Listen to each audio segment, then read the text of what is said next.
Basically, my story begins in first year university. I had a year where I think a lot of problems happened to me. My parents separated that year. My dog died. That was a particularly tough day. Subhanallah. I had 2 car accidents in the space of 1 week. And also, sadly, I had a friend pass away that year. I think that year led me to sort of ask some questions along the lines of, why am I here? What's the purpose of life? Why do I get up in the morning? Why do I even bother? Why don't I just sit on the couch, watch TV, Jerry Springer, whatever? And I think I started to ask questions about, the purpose of life, and that led me to start to do a bit of a holy quest. Naturally, as an Aussie, the first thing I did was investigate Christianity. I had a few Christian friends, and I remember going to a church camp. It was one of the funniest camps I've ever been to in my life. Everybody was singing. I didn't know what the words were. I didn't know what they were saying. It sounded great. They had beautiful voices, but it just seemed really strange. And everybody was telling me how much God loved me, and I was thinking, God loves me? My dog died.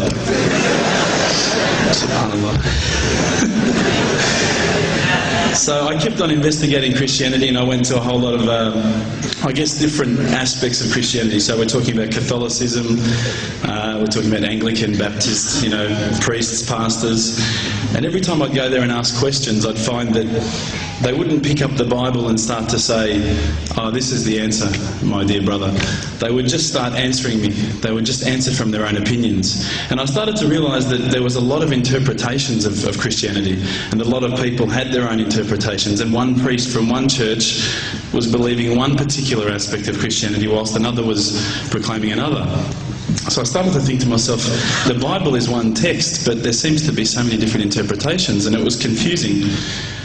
At the time, while I was in first year university, I was also working in a service station, one of my part-time jobs. And one of my colleagues was a Hindu, was an Indian Hindu.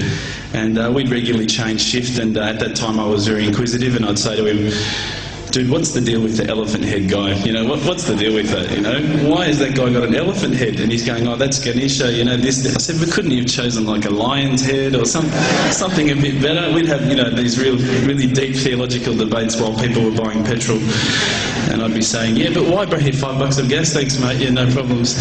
And again, I found that was very hard to stomach. So I sort of investigated a little bit further. I had a good friend of mine was a Mormon. And I found that this religion actually appealed to me the most out of all of the Christian religions, the Church of Latter-day Saints. They were quite strict. They don't drink alcohol. They don't drink caffeine. So unfortunately, Coke's out, guys, because I know Levos love Coke. But again, there was that leap of faith I felt that I had to make to embrace this religion. And I found that, I wasn't just into making a leap of faith. I wanted proof. I also investigated Judaism, would you believe? And my original name before Abu Bakr is Reuben.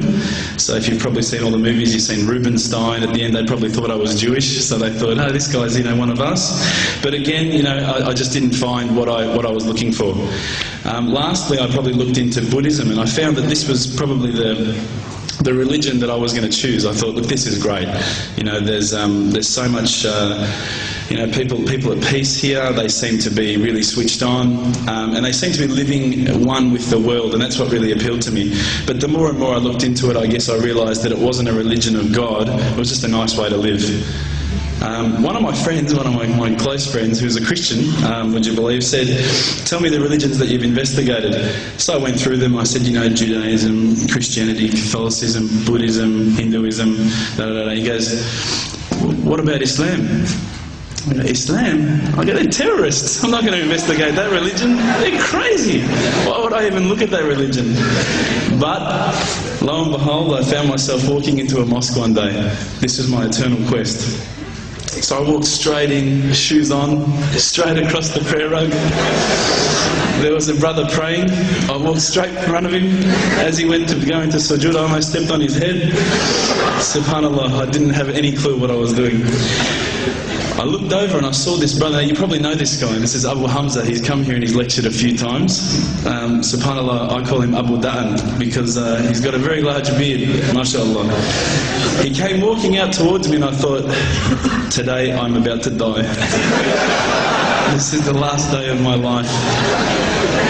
I'm a dead man. I'm a white boy in Lebland. What am I going to do here? I'm dead. He came walking across as though he just walked out of the Sahara Desert. Big abaya, big beard. But subhanAllah, the first words he said were, "G'day mate, how you going?" If only he had the can of VB, it would have been perfect.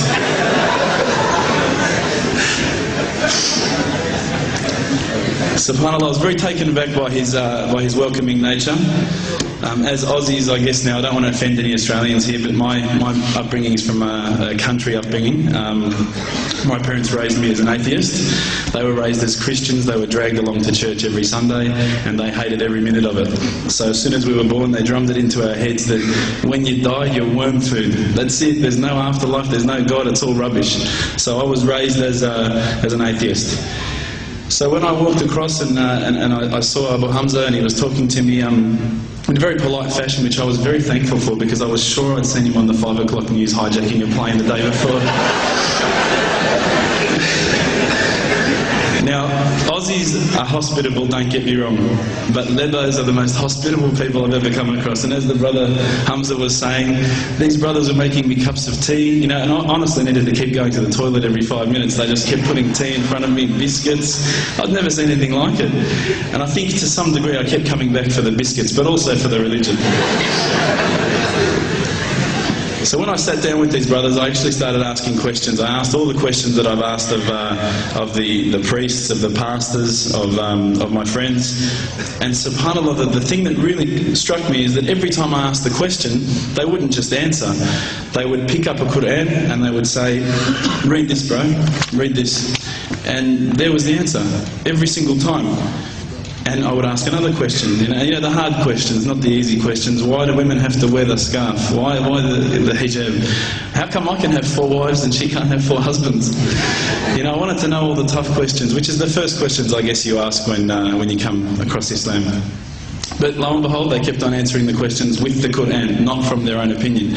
And I got frustrated with this. And I actually said to one of the brothers, because by this stage I think I'd been going there for about a couple of weeks, there was always a few brothers there when I went.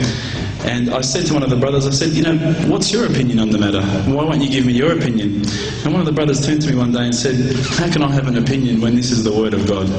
SubhanAllah, I remember that really hit me.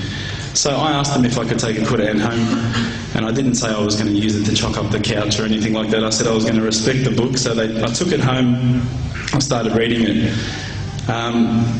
What I found was, while reading it, it wasn't as though I was reading a story, it was as though I was reading someone commanding me, you know, someone giving me guidance. And one night I decided to really try and get the spiritual mood happening, and I'm sure probably some of you have heard this story before, so I apologise. I'd lit a candle, I had the window open, I had the curtains drawn, you know, I was trying to get that really spiritual feeling. It was a nice summer night in Melbourne, as summer as it can get in Melbourne, and I was sitting there thinking, this is it, you know, this is the night. I'd been, you know, investigating all the spiritual proofs, all the scientific proofs about the fact that the mountains are the pegs, about, you know, how the embryo develops inside, you know, the woman, all these amazing proofs, but I still needed that little push. It's like I was on the edge of a cliff, I was ready to jump, I just needed a push. So I was sitting there, it was very quiet. I was reading Quran, and I stopped. I said, Allah, this is my moment. This is the time I'm about to jump into Islam. All I need is just a sign. Just a little sign, nothing huge, maybe a bolt of lightning. You know, maybe half the house could fall down or something, you know, just small. It's small for you, man. You created the earth, come on. So I sat there. I was waiting for the candle to start lighting up to 4 metres high like in the movies. And I go, okay, go. And subhanAllah, nothing. Absolutely nothing happened. I was really disappointed, to be honest. So I sat there and I said, Allah, this is your chance. I'm here. I'm not going nowhere. I'll give you another chance. Okay, maybe you were busy. You know, I know it's daytime over the other side of the world. There's a whole lot of stuff going on. Maybe this time it could just be like a car backfiring. You know, something small. All right, the half the house, the candle. Let's forget that. A bird could fart outside. I don't care. Just anything. So I said, okay, go. And subhanAllah, absolutely nothing happened. And I mean, I couldn't have even said, oh, that was it. That creep just then in the wall, that was it. Absolutely nothing happened. I was really disappointed. I was gutted. I was sitting there thinking, this is it, you know, this was my last chance, Islam, and I haven't found it. I pulled back the Quran, I turned back to where I was reading.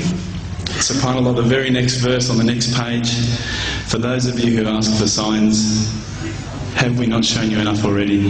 Look around you, look at the stars, look at the sun, look at water. These are the signs for the people of knowledge. SubhanAllah.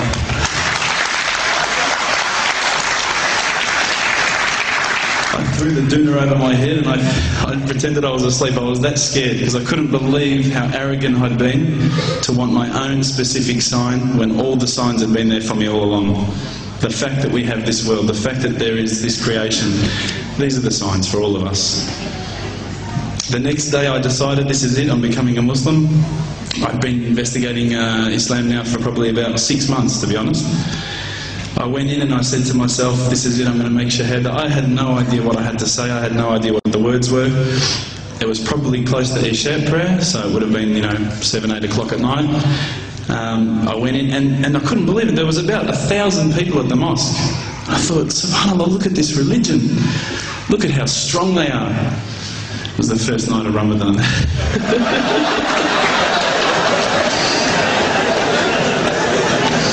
Ramadan Muslims. So I sat there and I was very nervous, I must admit. I got up and this person's going to me, you got to say these words, bro, Ashhadu. I'm going, what? Ash what? Can't I just say it in English? No, they say, no, you got to say it in Arabic. And I thought, I looked out over the sea of beards that I could see in front of me and I thought, if I get these words wrong, I'm a dead man again. I had this fear, And they were staring at me, and I don't know if you know this, but Australians can't stare. Lebanese people can stare. So I was sitting there, I was very scared. I got up, and subhanAllah, as soon as I started to say the words, all fear went out of my mind. It felt as though a shower was inside my head and someone had just turned on the cold tap. Felt like I'd been flushed clean. I said the words, and I wasn't expecting so many brothers to come up and yell, Takbir, Allahu Akbar, and start kissing me and hugging me. Now, I'd never been kissed by that many men in my life. But it was a beautiful day, I must admit. And that day was the day that I had more brothers than I could ever imagine, more sisters as well. But I guess since that day I've never looked back. My family, I think, initially were very worried that I was going to be, I guess, a little bit weird towards them. That they thought that I was going to break out the AK-47s and the grenades. But they realised, I think, soon that this religion was actually making me a better person. Prior to Islam, you're not going to believe it, I had a mohawk. I did. I had, I'm not going to show you any photos. I had army greens, I had the Metallica t-shirt, I had the cherry docks. I was shocking, right? I thought I looked great, but I looked terrible. And alhamdulillah, ever since then I look as good as I do now. No, don't laugh, please. But my parents were the first people to actually say to me once, which really amazed me. They said, my father actually asked me for the Quran recently, which I was really happy about. I always thought he'd be one of the hardest people to work on. But he said to me, ever since you've been a Muslim, you've been a better person. You're more reliable. I can count on you to come and pick me up if my car breaks down. Whereas before I go, Dad, I was drinking last night. I don't know if it's still out of my system.